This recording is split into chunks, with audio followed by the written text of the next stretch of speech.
یعنی جب اس نے کہیں جانا ہوتا اور مدینہ سے گزر رہا ہوتا تو حضرت سعد بن معاذ کے پاس ٹھہرتا، اور سعد جب مکہ سے گزرتے تو وہ امیہ کے پاس ٹھہرتے تھے، آپس میں دوستی تھی۔ جب حضور صلی اللہ علیہ وسلم مدینہ آ گئے، انطلق سعد معتمرا، حضرت سعد عمرہ کرنے کے لیے گئے، فنزل علی امیہ بمکہ تھا، تو مکہ میں امیہ کے پاس ٹھہرے۔ اب یہاں دیکھیں، یہ کہتے ہیں عمرہ کرنے کے لیے گئے، اس معلوم ہوا کہ عمرہ پہلے سے چلا آ رہا ہے، اور صحابہ کو حضور پاک صلی اللہ علیہ وسلم کے عمرہ کرنے سے پہلے بھی عمرہ کرنے کی اجازت تھی، یعنی ابھی اللہ کے نبی نے عمرہ نہیں کیا، لیکن صحابہ کو اس کی اجازت تھی کہ وہ عمرہ کرنے جا سکتے ہیں، کیونکہ مدینہ جیسے آئے تو سعد گئے، ابھی حضور نے کوئی عمرہ نہیں کیا، تو یہ اس سے مستفاد ہوا کہ عمرہ پہلے سے چلا آ رہا تھا، اور صحابہ حضور کے عمرہ کرنے سے پہلے بھی معذون لہم تھے، ان کو اجازت تھی عمرہ کرنے کی۔ بخلاف الحج، حج کی اجازت نہیں تھی کہ حضور کے حج سے پہلے صحابہ نے حج نہیں کیا، البتہ حضور کے عمرہ کرنے سے پہلے انہوں نے عمرے کیے ہیں، یہ فتح الباری میں لکھا ہے۔ فنزل علی امیہ بمکہ، وہ مکہ میں امیہ کے پاس ہے، تو امیہ سے کہنے لگے سعد بن معاذ، انظر لی ساعۃ خلوۃ لعلی ان اطوف بالبیت، تو مجھے کوئی ایسا خلوت کا وقت بتاؤ، کیا مطلب جس میں رش کم ہو، یعنی جس میں ہجوم نہ ہو، تاکہ میں بیت اللہ کا طواف کر سکوں۔ تو یہاں دیکھیں انہوں نے صرف اتنا کہا ہے کہ آپ مجھے وہ وقت بتائیں، آگے مزید اس کی کوئی وضاحت نہیں ہے، اور یہاں حضرت سعد امیہ سے کہہ رہے ہیں کہ مجھے آپ وقت بتائیں۔ اور دوسری ایک روایت دیکھتے ہیں، حدیث نمبر 36-32 دیکھیں، یہ 35-90 ہے نا، یہیں اسی آگے ہے 36-32، 39-50 ہے پیچھے، 36-32 کھولیں ابھی، یہ دیکھو حدیث نمبر 36-32۔ حدثنا احمد بن اسحاق حدثنا عبید اللہ بن موسیٰ حدثنا اسرائیل عن ابی اسحاق عن عمرو بن میمون عن عبد اللہ بن مسعود قال انطلق سعد بن معاذ معتمرا قال فنزل على أمية بن خلف أبي صفوان وكان أمية إذا انطلق إلى الشام فمر بالمدينة نزل على سعد فقال أمية لسعد انتظر حتى إذا انتصف النهار وغفل الناس انطلقت فطفت، فبين سعد يطوف إذا أبو جهل فقال من هذا الذي يطوف بالكعبة؟ فقال سعد أنا سعد. فقال أبو جهل تطوف بالكعبة آمنا وقد آويت محمدا وأصحابه؟ فقال نعم. فتلاحيا بينهما. فقال أمية لسعد لا ترفع صوتك على أبي الحكم فإنه سيد أهل الوادي. ثم قال سعد والله لئن منعتني أن أطوف بالبيت لأقطعن متجرك بالشام. قال فجعل أمية يقول لسعد لا ترفع صوتك، فجعل يمسك فغضب سعد فقال دعنا عنك فإني سمعت محمدا صلى الله عليه وسلم يزعم أنه قاتلك. قال إياي؟ قال نعم. قال والله ما يكذب محمد إذا حدث. فرجع إلى امرأته فقال أما تعلمين ما قال لي أخي اليثربي؟ قالت وما قال؟ قال زعم أنه سمع محمدا صلى الله عليه وسلم يزعم أنه قاتلي. قالت فوالله ما يكذب محمد. کفر کے باوجود مان رہے ہیں. قال فلما خرجوا إلى بدر وجاء الصريخ قالت له امرأته أما ذكرت ما قال لك أخوك اليثربي؟ قال فأراد ألا يخرج. فقال له أبو جهل إنك من أشراف الوادي فسر بنا يوما أو يومين. فصار معهم فقتله الله. یا رسول اللہ آپ سچے ہیں. دیکھیں یہاں پر جو بات میں دکھلانا چاہتا تھا، کسی حدیث کو صحیح سمجھنے کے لیے ضروری ہے کہ اس حدیث کے دوسرے طرق بھی دیکھے جائیں، پھر کسی حدیث کا صحیح مفہوم سامنے آتا ہے. اور احادیث میں تعارض ہو جاتا ہے، ان کے اشکالات کے جواب دینے کا طریقہ بھی آ جاتا ہے، کیونکہ اللہ کے نبی کی سب حدیثیں سچی، لہذا اگر تعارض بھی ہو تو اس کا کوئی نہ کوئی معقول جواب ہوتا ہے. اور اگر کہیں معقول جواب نہ ملے، یہ بات پہلے بھی عرض کر چکا ہوں، آپ کو کوئی اشکال پیدا ہو گیا کسی آیت پر، کسی حدیث پر، کسی شرعی مسئلے پر، اور آپ کو اس کا جواب نہیں مل رہا، آپ نے بڑا ڈھونڈ لیا لیکن پھر بھی نہیں مل رہا، تو اس کا کیا جواب ہے؟ اس کا جواب یہ ہے اللہ رسول نے سچ کہا ہے، مجھے سمجھ نہیں آ رہا، میری عقل کا نقص ہے. اس کا جواب ہے مجھے سمجھ نہیں آ رہا. علماء کی کتابیں پر تقی صاحب کا پڑھ کے بھی جواب تسلی نہیں ہوئی، اسقلانی پڑھ کر بھی تسلی نہیں ہوئی، عینی پڑھ کر بھی تسلی نہیں ہوئی، تو پیچھے کیا بچ گیا؟ پھر بھی یہ بات ہے کہ جواب اس کا موجود ہے، لیکن یا مجھے سمجھ نہیں آ رہا یا کوئی اور جواب ہے جو ان حضرات نے نہیں لکھا، کسی اور کے پاس ہوگا۔ تو یہ باتیں ضروری ہیں، ورنہ ایمان خطرے میں پڑ جاتا ہے۔ کسی نہ کسی بات پر ایسا اشکال شیطان دل میں بٹھا ہی دیتا ہے، وہ ہمارا نقص عقل ہوتا ہے۔ تو یہ باتیں فائدہ بھی دیتی ہیں۔ بعض سوال ایک ایسے بھی ہیں جو میرے ذہن میں بھی ابھی تک ہیں، لیکن مجھے ان کا کوئی صحیح جواب نہیں ملا۔ میں نے کئی علماء سے پوچھے ہیں، مثلا بڑے جید علماء سے، اور کتابیں بھی دیکھی ہیں، لیکن مجھے ابھی تک ان کا تسلی بخش جواب نہیں ملا۔ تو میں یہی سمجھتا ہوں کہ یہ میری عقل کا نقص ہے، واللہ عقل کا ہی نقص ہے۔ قرآن و حدیث سچے ہیں اور شریعت سچی ہے، یہ ہماری عقل کی حیثیت ہی کیا ہے۔ چلیں اچھا، تو اس میں دیکھیں، آپ دیکھیں یہ جو ہم پڑھ رہے تھے نا، اپنا سبق دیکھیں، انظر لی ساعۃ خلوۃ، یہاں لکھا ہوا ہے فتح الباری کے اندر، بینما فی روایت اسرائیل 36-32 فقال امیہ لسعد انتظر حتی اذا انتصف النہار یا الا تنظر حتی یکون نصف النہار۔ دو باتیں یہاں بتانا چاہتا ہوں۔ ایک یہ بتانا چاہتا ہوں کہ فتح الباری کے حوالے سے یہ ہے کہ انہوں نے کہا کہ دیکھو اس روایت میں تو یہ الفاظ ہیں کہ ہمارا سبق والی روایت میں کہ حضرت سعد امیہ سے کہہ رہے ہیں کہ مجھے وقت بتاؤ جس میں طواف کر سکوں، اور جو دوسری حدیث 36-32 ہے اس میں کہا گیا ہے کہ امیہ سعد سے کہہ رہے ہیں کہ تو انتظار کر یہاں تک کہ جب آدھا دن ہو جائے تو پھر تو جا کر طواف کرنا۔ وہ تو خود وقت بتا رہا ہے، تو یہ تعارض ہو گیا۔ اب علمی لائن میں، تصنیفی لائن میں، یا علمی لفظ کہیں، علمی لائن میں یہ اختلاف کیسے نقل کرتے ہیں؟ مثلا آپ لکھ رہے ہیں اس کی شرح، آپ اس وقت کلام کر رہے ہیں، تو آپ کیسے کہیں گے کہ دیکھو اس روایت میں تو یوں ہے کہ حضرت سعد نے امیہ سے کہا، اور دوسری روایت میں ہے کہ امیہ نے حضرت سعد سے کہا، تو دوسری روایت کا حوالہ دینے کے لیے آپ یہ بتانا چاہتے ہیں کہ وہ روایت بخاری میں ہے، تو یوں نہیں کہا جاتا کہ یہاں تو ایسے ہے لیکن بخاری کی روایت نمبر 36-32 میں یوں ہے، اس لیے کہ جو حدیث کا نمبر ہے تو بدلتا رہتا ہے۔ تو ایسے موقع پر دو تعبیریں استعمال کی جاتی ہیں، یا تو یوں کہا جاتا ہے ہا ہونا قال، ہمارے سبق میں ہا ہونا قال سعد لأمیہ وعند الترمذی، اور امام ترمذی کے نزدیک یہ، یعنی سنن ترمذی میں لکھا ہوا ہے، عند کا لفظ لکھیں گے، وعند الترمذی قال امیہ لسعد، یا وللترمذی قولہ کذا وکذا، یا وفی روایت کذا، مثلا دوسرا قول بھی بخاری میں ہے، دوسری حدیث یہ بخاری میں ہے، پھر آپ امام کا نام تو نہیں لیں گے، پھر آپ کہیں گے کہ بخاری کے اندر یہ جو روایت ہے نا، اس روایت کے اندر سے آپ کسی راوی کا نام اٹھائیں گے، آپ کہیں گے کہ اس کی روایت میں یوں ہے اور اس کی روایت میں یوں ہے۔ وہ جو راوی کا نام اٹھاتے ہیں نا، وہ اگر تو صحابی مختلف ہو تو پھر صحابی کے نام سے اٹھاتے ہیں۔ مثلا یہ روایت جو ہماری سبق والی ہے، یہ روایت چل رہی ہے عبداللہ بن مسعود کی، نا عبداللہ بن مسعود اس پر بیان کر رہے ہیں، اگر وہ بالفرض ابو ہریرہ کی ہے تو ہم کہیں گے وفی روایت ابی ہریرہ وفی روایت عائشہ، کہ اسی طرح کی جو روایت حضرت عائشہ نے بیان کی ہے، وہ روایت چاہے بخاری میں چاہے مسلم میں جہاں بھی ہے، اس عائشہ کی روایت میں یہ ہے رضی اللہ عنہ۔ اور اگر صحابی کا نام ایک ہے تو پیچھے سند سے نام اٹھائیں گے، کیونکہ طریقہ یہ ہوتا لکھنے کا کہ فلاں کی روایت میں یوں ہے اور اس روایت میں یوں ہے، اور جب سند سے نام اٹھائیں گے تو کون سا نام اٹھائیں گے؟ شاباش،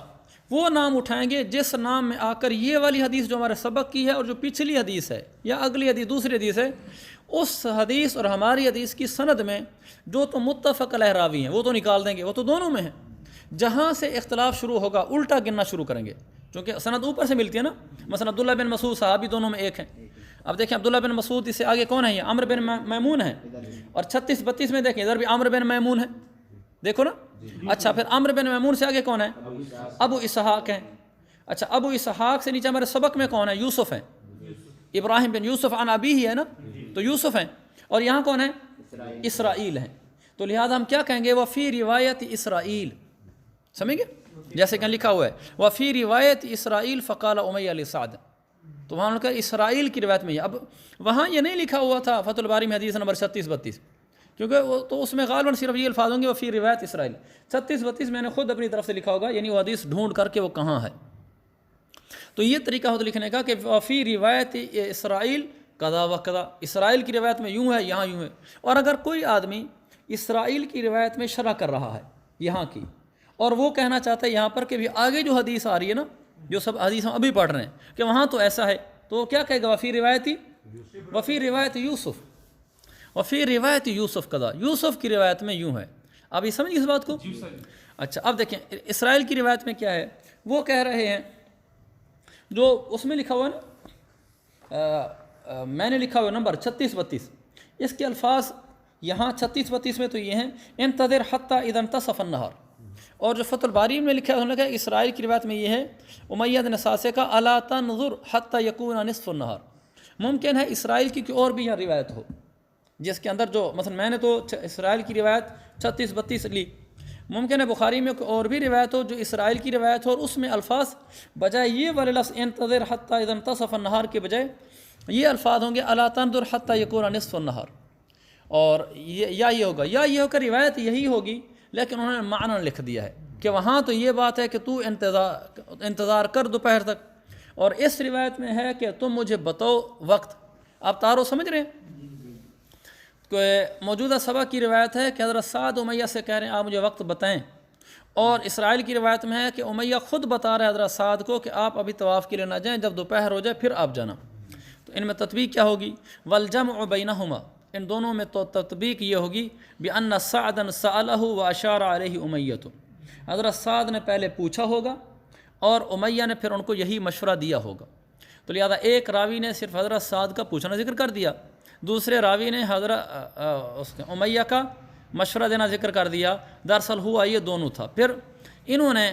اپنی سمجھ سے نصف نہار کا وقت طے کیا، یعنی حضرت سعد نے، چونکہ یہ خلوت کا وقت ہے، لوگ نہیں آئے ہوں گے، ابھی نئے یہ مسلمان مدینہ میں پہنچے ہیں اور مکہ والوں کی دشمنی بھڑکی ہوئی ہے، تو ایسا وقت میں جائیں جس میں لوگ بھی نہ ہوں تاکہ زیادہ لوگوں سے آمنا سامنا نہ ہو، ٹاکرا نہ ہو، لیکن اللہ کی شان فائدہ اسی میں تھا تو ابو جہل سے ٹاکرا ہو ہی گیا۔ اب دیکھیں سبق والی بات، تو سبق میں آتا ہے انہوں نے کہا مجھے آپ خلوت کا وقت بتائیں، تو شاید تاکہ میں جا کر اس میں طواف کروں۔ فخرج به قریبا من نصف النہار، پھر دوپہر کے قریب وہ نکلے، فلقیہما ابو جہل، اب فخرج به کیا مطلب؟ ہاں امیہ سعد رضی اللہ عنہ کو ساتھ لے کر نکلے، اس لیے ساتھ لے کر نکلے کہ سعد نے امیہ کے پاس پڑا ڈالا تھا، گویا کہ امان لی ہوئی تھی۔ یہ عربوں میں تھا کہ اگر کوئی کسی کی پناہ لے لیتا تھا تو پھر دوسرے اس کی پناہ کا خیال رکھتے تھے، پھر امیہ سرداروں میں تھا، جیسے آپ نے پیچھے پڑھا ہے بخاری شریف میں کہ حضرت ابوبکر صدیق کو پناہ دی ہوئی تھی انہوں نے، وہ کسی کے بارے میں لکھا ہوا تھا، تو بعد انہوں نے کہا جی کن کو؟ نہ حضرت ابوبکر صدیق کی ابن داغنہ تھا، کسی نے پناہ دی، ابن داغنہ تھا غالباً، تو پھر ابو بکر صدیق نے کہا کہ پھر میں اپنی پناہ اپنی جو ہے وہ واپس کرتا ہوں۔ جب ابن داغنہ نے شرطیں لگائی تھیں کہ آپ یہ کر دیں ورنہ وہ کہتے ہیں کہ میں اپنی پناہ واپس لے لوں، تو ابو بکر صدیق نے کہا تھا جس کا مفہوم یہ ہے مجھے اللہ کافی ہے، میں اللہ کی پناہ میں آتا ہوں، میں آپ کی پناہ واپس کرتا ہوں۔ تو جب تک یہ کسی کی پناہ میں ہوتے تھے تو دوسرے بھی ان کو کوئی نقصان نہیں پہنچاتے تھے۔ تو امیہ چونکہ دوست بھی تھا اور پناہ بھی دی ہوئی تھی، چونکہ جس کے پاس مہمان ٹھہرا ہوا اس نے پناہ دی ہوئی ہے، تو وہ خود حضرت سعد کو ساتھ لے کر آیا۔ فلقیہم ابو جہل، ابو جہل ان کو ملا تو کہنے لگا اے ابو صفوان، یہ امیہ بن خلف کی کنیت ہے، تو امیہ بن خلف لفظ ہے، اس کی کنیت ہے۔ کہنے لگا من ھذا معک، کون ہے یہ تمہارے ساتھ؟ وہ کہنے لگا یہ سعد ہے۔ تو ابو جہل نے کہا الا اراک تطوف بمکہ آمنا، نیچے لکھو بتخفیف اللام للاستفتاح، دیکھ لیا بتخفیف اللام کیا مطلب؟ اللہ نہیں لکھا ہوا، یعنی یہ نہیں کہ اللہ اس سے پہلے لام محذوف علی اللہ، یہ اللہ ہی ہے، اور للاستفتاح کیا مطلب؟ کلام کے آغاز میں، ہاں کلام کے آغاز میں جو اللہ استعمال ہوتا ہے یہ وہ والا اللہ ہے۔ الا اراک تطوف بمکہ، اچھا آگے لکھا ہوئے فتح الباری فا لکھے ہوئے للکشمیہنی بحذف الحمزۃ، کشمیہنی کے نسخے میں لا اراک ہے، وہی مرادتن، اور یہی مراد ہے۔ آگے قسطلانی کا والا دیا ہے، فتح الباری میں بھی یہ بات ہے، حوالہ صرف قسطلانی کا دیا ہے۔ الا اراک، وہ کہتے ہیں اصل میں لا اراک تطوف بمکہ آمنا، میں آپ کو مکہ میں امن کے ساتھ طواف کرتے ہوئے نہیں دیکھ سکتا، تو یہ وہ کہنا چاہتا ہے۔ یہ بھی ہو سکتا ہے کہ میں آپ کو طواف مکہ میں امن سے طواف کرتے ہوئے نہیں دیکھ رہا، مجھے کیا ہو گیا، میں آپ کو مطمئن کر کے دیکھ رہا ہوں۔ وقد آویتم الصبات، اور تم نے صابن کی جمع صبات، جیسے داعن دعات، کیا تم نے بے دینوں کو پناہ دے اس حال میں کہ تم نے بے دینوں کو پناہ دے رکھی ہے۔ یہ سعد بن معاذ یہ میرے انصاری تھے، ہاں یہ چونکہ انصاری تھے اس لیے انہوں نے کہا کہ یقیناً انصاری تھے، اس لیے انہوں نے کہا کہ تم نے ان کو پناہ دے رکھی ہے، تم مدنی ہو اور ان کو پناہ دے رکھی ہے۔ وزعمتم، اور تم نے یہ کہہ رکھا ہے، انکم تنصرون، یہ زعمتم قلتم کے معنی میں، تم نے یہ کہہ دیا ہے کہ تم ان کی مدد کرو گے اور اعانت کرو گے، اما واللہ لولا انک مع ابی صفوان ما رجعت الی اہلک سالما، واللہ اگر تو ابو صفوان کے ساتھ نہ ہوتا، وہی خیال کر رہا ہے پناہ کا، اگر تو اس کے ساتھ نہ ہوتا تو آج گھر صحیح سالم لوٹتا، یعنی تیری گردن اڑا دیتا میں۔ آدمی بھی پھر صحابی تھا، وہ کون سا جھکنے والا تھا، چاہے شیر کی کچھار میں اکیلا پہنچا ہوا ہے، لیکن پھر صحابی تو صحابی ہے۔ فقال له سعد ورفع صوته علیہ، سعد نے کہا اور پھر سر چڑھ کر کہا، سر چڑھ کر بولا، کہنے لگا واللہ لئن منعتنی هذا لأمنعنک ما هو اشد علیک منہ طریقک علی اہل المدینہ، طریقوں کا دونوں ہو سکتے ہیں، کہ واللہ اگر تو نے مجھے اس سے روک دیا، یعنی طواف کرنے سے روک دیا، مجھے کہا تو نکل جائے یہاں سے، تو میں تیرے اوپر وہ چیز روک دوں گا جو تیرے اوپر اس سے بھی زیادہ شاق ہوگی۔ وہ چیز کیا ہے؟ تمہارا اہل مدینہ کے اوپر جو راستہ ہے، یعنی اہل مدینہ سے گزر کر جو شام جاتے ہو، یہ کیسے؟ یہاں انہوں نے کہا بھی ہے دوسری روایت، ہاں اس نے کہا، سعد نے کہا لئن منعتنی ان اطوف بالبیت لاقطعن متجرک بالشام۔ اب دیکھیں یہ روایت مبہم ہے ہمارے سبق والی،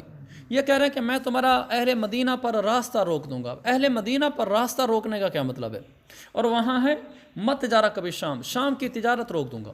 یعنی تو مدینہ کے راستے سے گزر کے جاتے ہو تو میں وہ روک دوں گا۔ فقال امیہ ان سے کہا،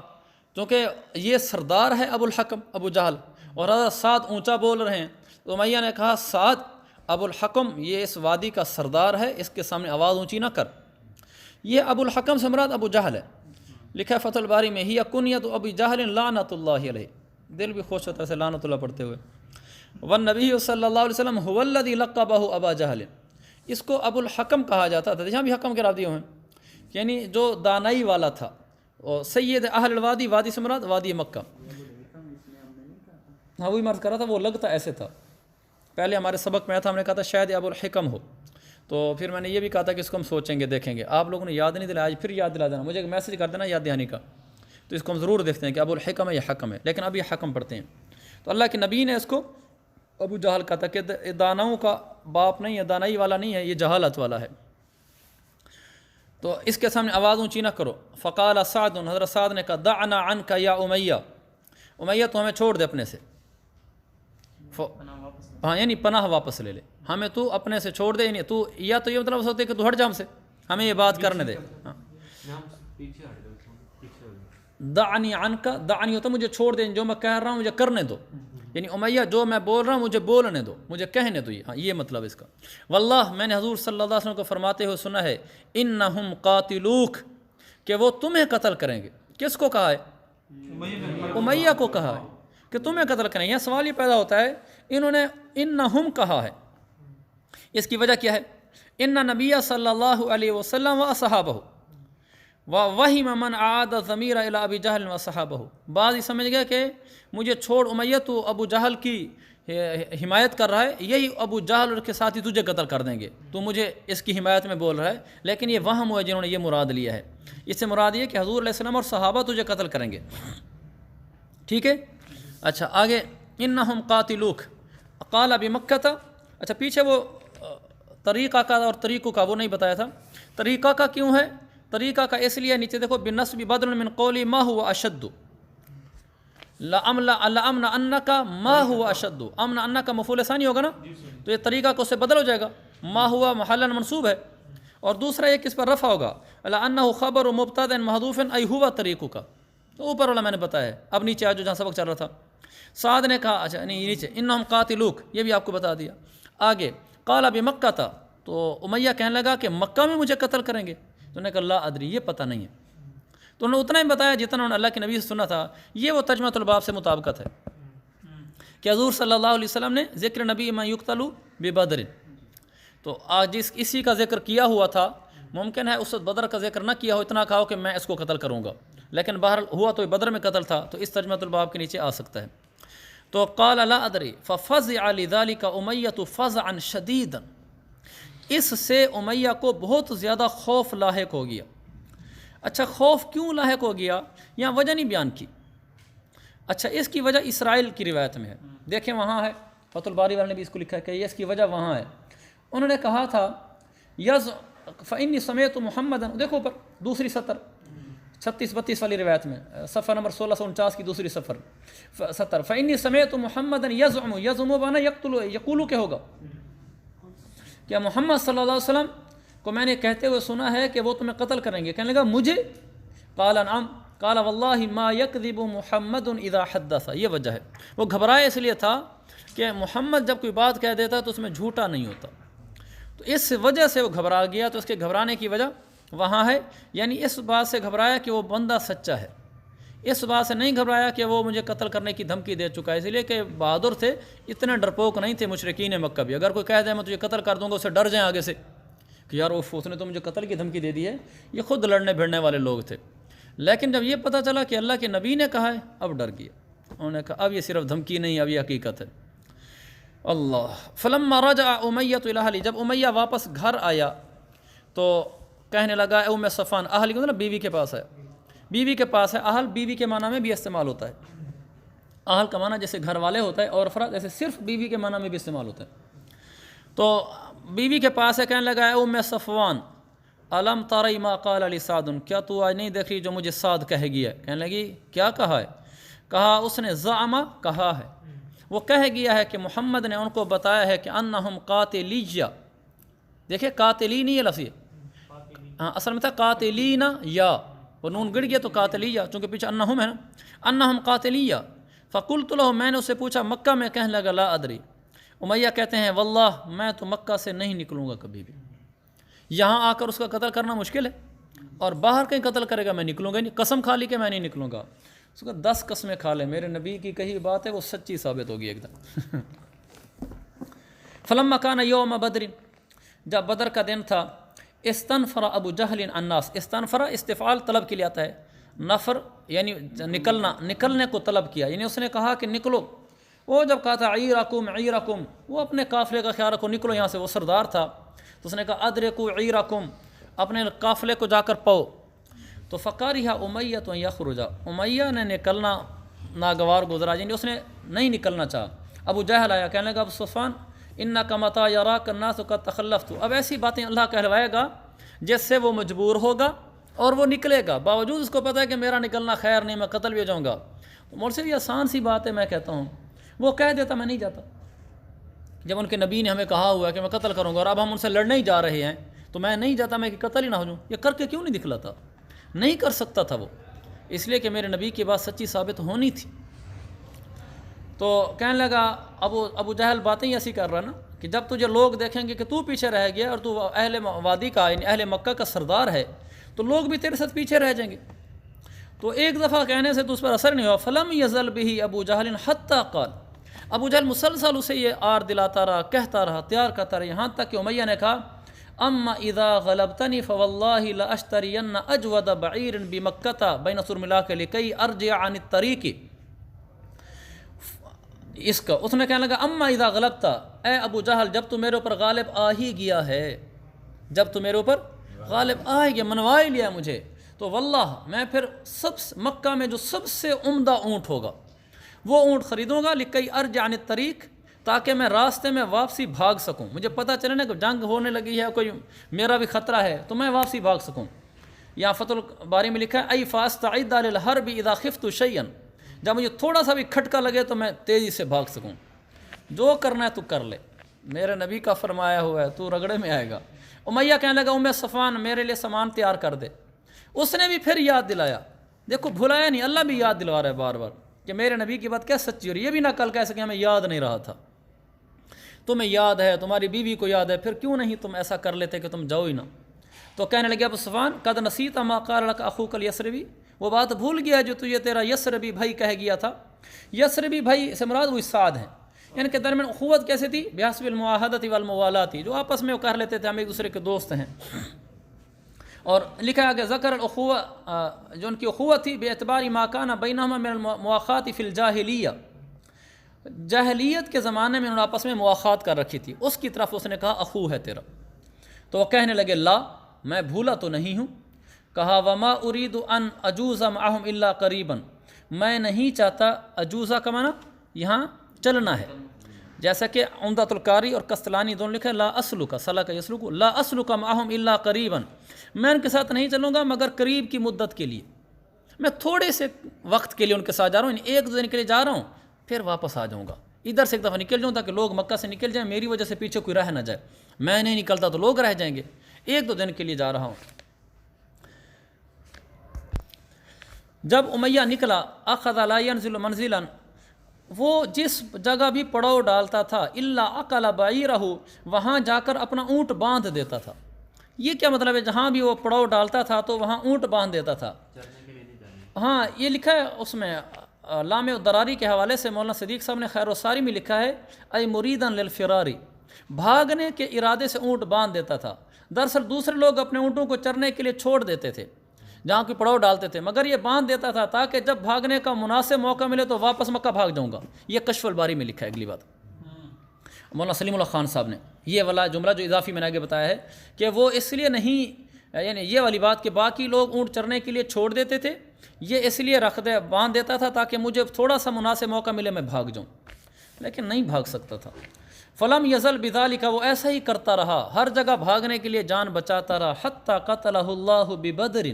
اللہ نے بدر میں اس کو قتل کرا دیا، بید بلال المؤذن او غیرہ علی الاقوال، مختلف اقوال ہیں، بعض کہتے ہیں بید بلال المؤذن، حضرت بلال مؤذن جو تھے ان کے ہاتھوں یا ان کے علاوہ کسی اور کے ہاتھوں، لیکن بہرحال قتل ہو گیا تھا۔ قسطلانی اور فتح الباری میں یہی لکھا ہے کہ اختلاف ہے، بعض کہتے ہیں حضرت بلال اور بعض کہتے ہیں دوسرے۔ انہوں نے بھی کہا تھا انہم قاتلیہ، وہ کیا کہا تھا؟ انہم قاتلوک، وہ تمہیں قتل کریں گے۔ واضح بات ہے انہم قاتلوک کا مطلب یہ تو نہیں تھا کہ سارے تو لٹا کر سارے تلوار ماریں گے، یعنی ان میں سے کوئی تمہیں قتل کر دے گا، اور انہی میں سے ہی قتل ہوا، حضور اور صحابہ میں سے کسی صحابی نے ان کو قتل کیا۔ انعام الباری میں ذرا بلال کا لکھا ہے، لیکن چونکہ فتح الباری اور قسطلانی میں اختلاف اقوال لکھا ہے تو اس لیے میں نے اسی کو راجح لکھا ہے۔ تو دیکھو میرے عزیز بھائیو، مجھے اس پہ حیرت ہوتی ہے ہمارے مذہب اسلام کے سچا ہونے کی۔ اللہ کے نبی بتا چکے ہیں کہ وہ تجھے قتل کریں گے، اس نے بڑے جتن کیے کہ بچ جائے، بیوی نے یاد دلایا، سب کچھ ہوا، لیکن نہیں ہو سکا۔ اسلام کے سچے ہونے کے بہت سارے دلائل ہیں۔